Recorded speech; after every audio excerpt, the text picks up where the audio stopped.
But what does it mean? When your childhood wound through a feeling of abandonment, not enough protection and nourishment, consistency, emotional regulation around you, which is basically peace and protection. Therefore, you develop the mentality of carrying the logs and the boats alone. When you're this archetype, the hyper-functioning archetype, unconditional high-functioning archetype is what I call it. You repress grief, you have no time for grief, and especially when you go through narcissistic psychopathic abuse, this cries for abuse because you're an unconditional performer.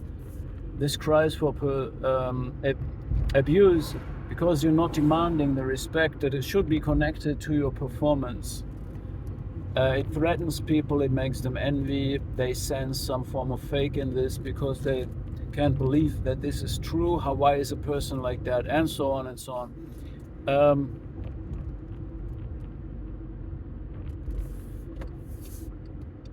What does it mean?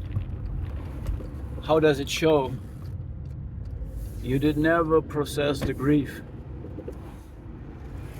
You don't allow yourself to take time to cry for yourself. You might be highly sensitive in a sense of empathetic. You have developed X-ray spec to feel what others feel and anticipate what they need. Somebody enters the room and from the corner of your eye, you already know they're up for this, and you anticipate what they do, what they feel. You know where everybody is. It's like you have a clock running for everybody. This person needs to drink, this person might be hungry, this person has done this all the time, this person has shifted their mood, so you're keeping track because you learned that you need to read other people's energies and what they need in childhood as a form of protection, as survival mechanism. At the same time, narcissists and psychopaths use this to abuse you. The narcissist uses it to abuse your parental reflexes by mimicking to be a broken, abandoned child that you have a lot of empathy for, and then you parent this child and carry the logs and the boats for one more person. Welcome to the club. Now the problem is that this form of abuse lets your own childhood wound surface again. It comes up, they reactivate the childhood trauma. And in my case, I realized a break in my fate because I was a very lucky person in the sense of everything went fine. I could stumble into life, in the world. There's always someone to help me. Everything will be fine. A lot of people give me advice. What could go wrong? It will not go wrong. It will go right. And if it goes wrong, it will be right afterwards. So, but with the narcissistic abuse, something changed. This can be coercive control as well, because coercive control means there is really a hidden conspiracy, and then you start feeling a conspiracy, but you're even afraid to talk about it because other people will say you're paranoid, or you feel like there is a conspiracy running against you, but it's not true. However, this leads to distrust and mistrust and a break in the way you relate to people. And for me, the worst time, after the most intense time of this dynamic, I needed to reconnect to people from scratch, which means I moved to another city and really started from scratch, connecting to people in the streets from ground zero. Because I felt there's a break, there's something is different. People don't perceive me the same way they did before, and I fixed that there. But the next step, fast forward, is Okay, I started a new occupation. I'm working a different job now, not landscape gardening anymore, which is another big step. Establishing these new things. But I feel like I also fixed my nervous system by resetting these dopamine receptors. My celibacy, cultivating, retaining sexual energy, stop use of all forms of substances completely, eating good, exercise like crazy, running a lot, doing all of this stuff. This fixed my nervous system to a certain degree, but there's still something left, and that is the mistrust. And it's possible to connect to people over time when they're confronted with me and I'm confronted with them over longer periods of time. They see who I am, and then it's all good. But in a completely relaxed situation where you're free to connect or not connect, people sense some form of fight and flight response in us. They sense that we're not sure to trust because we now have this X-ray vision. We now see through bullshit. We now see narcissism and psychopathy for what it is.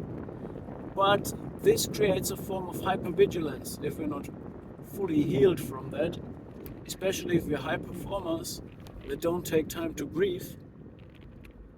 And for self-compassion, we are in this constant, there is a form of basic alertness still in our nervous system. This to fix is something I still have to do. So this is the problem. This is where it leads to when you have this childhood wound and it gets exaggerated, it gets resurfacing through this narcissistic circle of idealization, using your parental reflexes, flattering you, becoming highly competitive, envious, and then at the end discarding, stonewall, and humiliate you. That's a process that we are crying for. That's what we attract with these traits, combined with this childlike, innocent way to go into life. We feel like we have no shadow, we have no problem with all these negative traits. We're not envious, we're not competitive. We just like a child, we just want to live, what I'm saying? And everything will be good, and this works until you meet these dysfunctional people, right? So now the problem is that this creates this mistrust in us, and the fight or flight, a form of tension. And this might protect us, but at the same time, it also can keep people in a distance, and this is what we also have to fix. And that is already a very advanced healing, I think, but this might be hard to fix and is only possible through grieving and self-compassion, whatever that means, right? So that we can relax again, that we really relaxed, that we're not reactive to anyone, or not hyper vigilant, not looking for, we're not on this.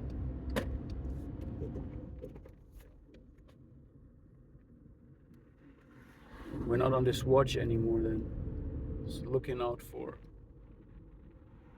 parasitic predators, which is open for experience, which is healed. So this is just next step that we have to take.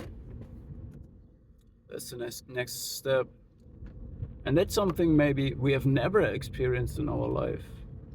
We were naive. We were just willy-nilly doing our thing, going through school, starting a job, starting a family, and maybe we've never been at a point where we actively healed completely up from these from all these factors of our life, we never connected to people in this way. We didn't even know what to look for.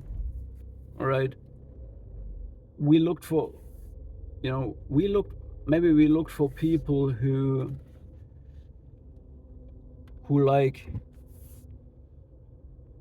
number one, they idealized us for our unconditional way to perform, but it cries for control, for being controlled and being used. All right. And also people who lack what we have, this high empathy, this ability to read energies of others. All of this can be very attractive, but we have never learned to demand the respect that should come with access to our unique abilities and unconditional high performance.